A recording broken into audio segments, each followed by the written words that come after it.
Please note that the content of this episode has explicit language and is not suitable for underage listeners.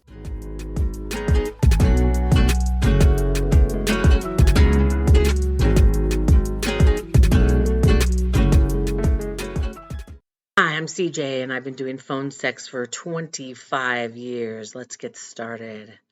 I want to thank you for listening to my podcast, and if you are listening on YouTube, please don't forget to like, subscribe, and hit the bell so you get notified when a new podcast is dropped. And don't forget to email me with your questions and comments at phonesexqueen1@gmail.com. Hi, there were some questions that came in, which is great. And a couple were from two different people asking a similar question. And that is, how do you start a conversation? Like, is it easy when you get a call to start talking and having a long conversation? It's not easy because I think I brought this up before. I think I brought a lot of these topics up before, but I had a couple calls this week where the caller was confused and didn't know what they wanted to talk about. And I think to myself, well, you called the phone sex line. Clearly you want to talk about something sex related. Maybe not, right? Maybe not. Maybe you just wanted to talk. But, when you make a phone call, any call, you kind of have an idea of what you want to talk about. So when I do my typical, hey there, what's going on? And it's quiet, that doesn't always mean they're masturbating, They're not always like jacking off, ready to go. To me, it means that they're trying to figure out if they want to stay on the call or not. Number one, what to talk about. So a caller will say to me, what do you want to talk about? And I'll say, well, you called me, and that puts them on the spot, and it's really difficult. I say, well, we could talk about all sorts of things. I mean, I don't want to talk about the weather, I want to do and talk about what you want to talk about. If I start a conversation, I run the risk of that person hanging up. It's really challenging to start because I could say I'm laying next to you and I'm kissing you and I'm doing something to you and start down a direction. They may not want to talk about that and they might want to hang up. I run that risk of them hanging up. So I really want them to lead the conversation. Even when they ask me time and time again, what do I want to talk about? It's not up to me. For God's sakes, you called me.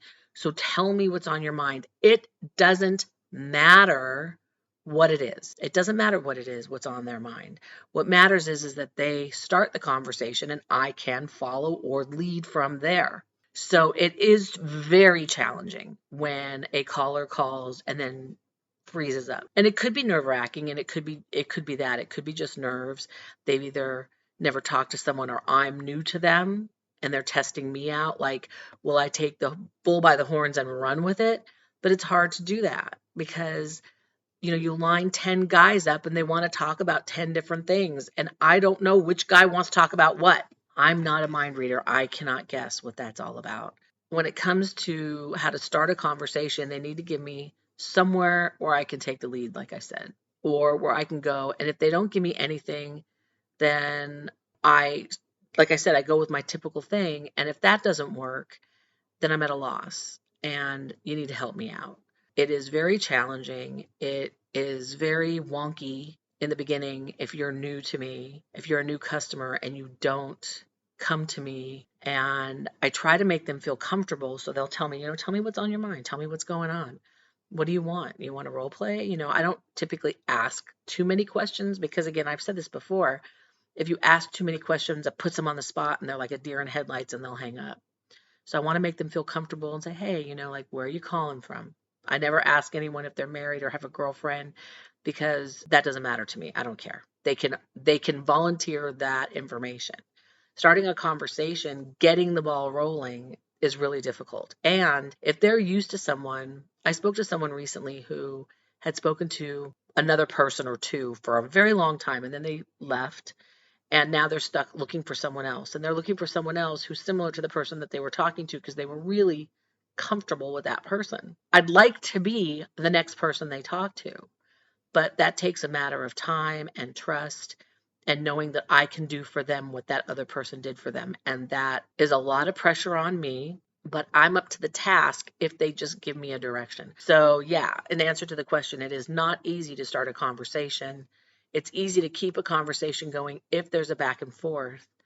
If it's one-sided, like I've said before, then it's really difficult and I just don't know what to do. And then I get to the point in my head where I don't care if they hang up because I can't make this work by myself in a vacuum, as they say, right? I can't make it work if I'm all alone out here trying to do all the work and there's nothing being told to me like they're enjoying it, not enjoying it. The only way I can tell if they're not enjoying it is if they hang up.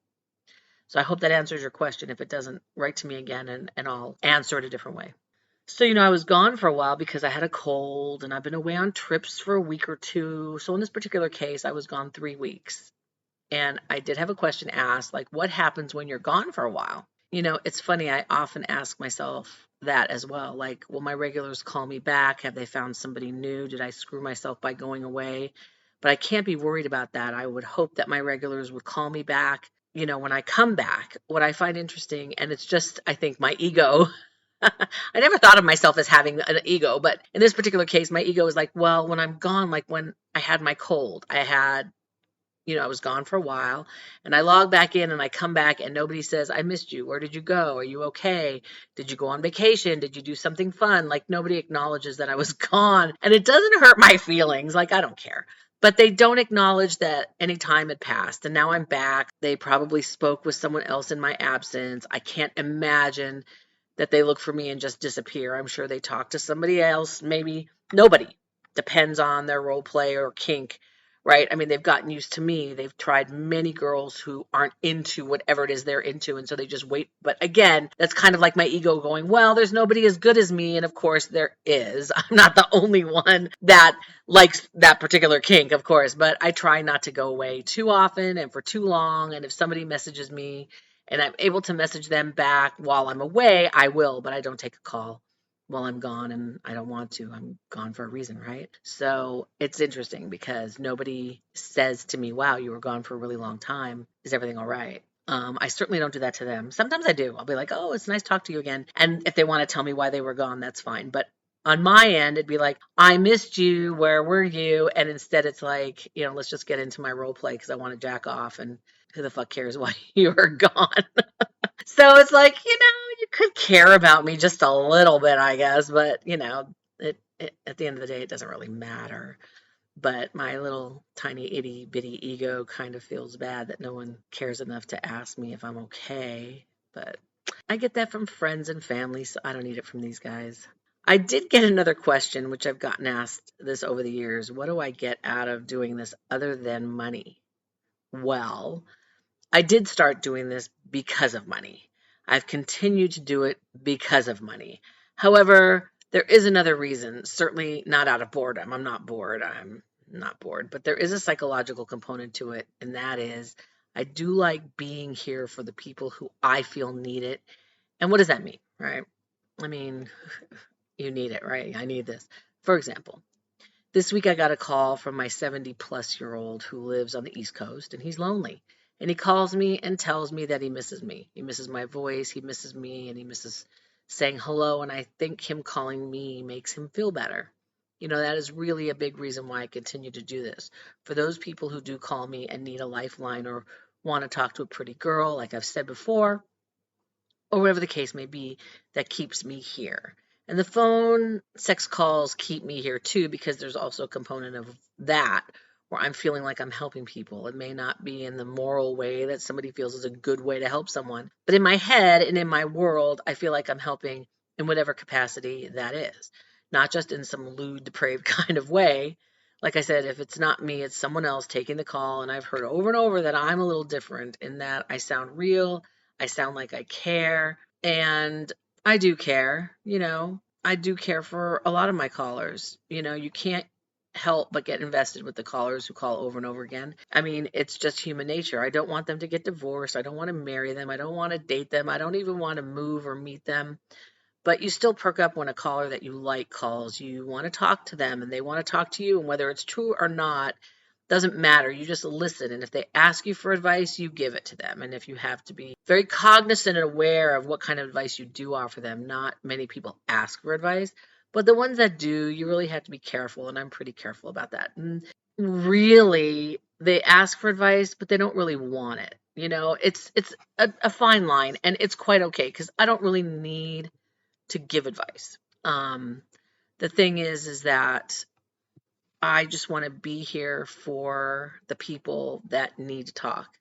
It keeps them from doing something worse, like the marrieds, you know, maybe it keeps them from having an affair. Maybe this is it. So it's not just about the money, it's about the people.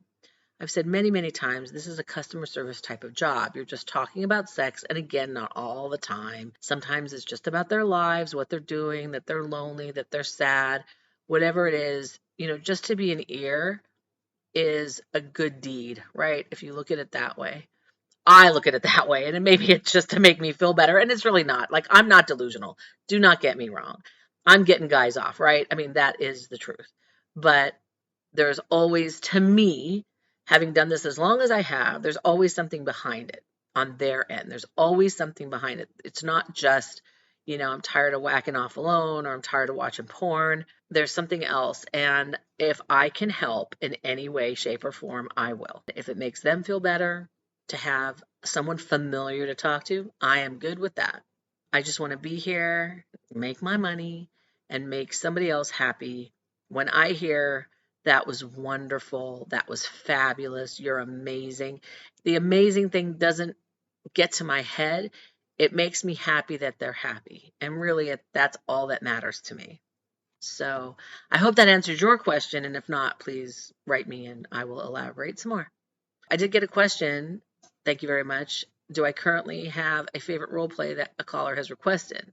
No, I don't have a favorite role play, but I have said this before. Like I said, I've said a lot of this before.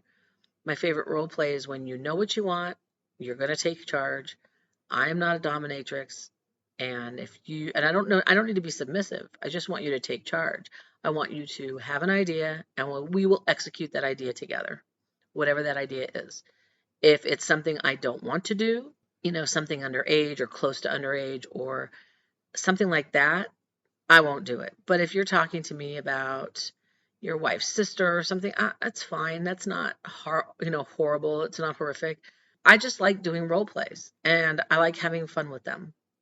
I like acting a certain way. I'm not an actress by any means, but this is a phone actress job, so I am on the phone. I don't have a favorite role play. I just have fun with them. That's what this is supposed to be. This is just supposed to be fun. And as long as I'm still having fun as well, then that's all that matters. I want you to call me and I want you to have a role play in mind. I want you to don't change it in the middle, please. You know, don't go one way and have it go off the rails. I mean, you could change it, of course. Like I said, I've been a man, a woman, a guy's been a man, a woman. I mean, there's a lot of things that have happened in the course of a role play, but don't start out like I can't even give you an example.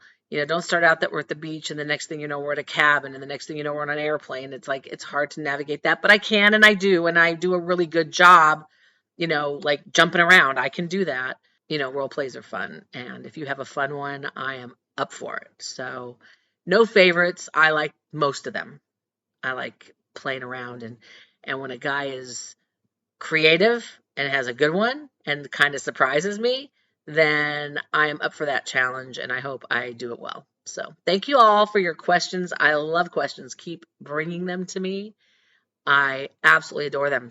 I want to thank you for listening to Secrets from a Phone Sex Queen. Everything you always wanted to know about phone sex and more, please reach out to me with your questions and comments at phonesexqueen1@gmail.com. New episodes do drop. I really try every Monday. Check me out on Facebook at CJ's Podcast and Instagram at Phone Queen 1. If you are listening on YouTube, like I said earlier, please don't forget to like, subscribe, and hit the bell so you get notified when a new podcast is dropped. And until next time, stay sexy.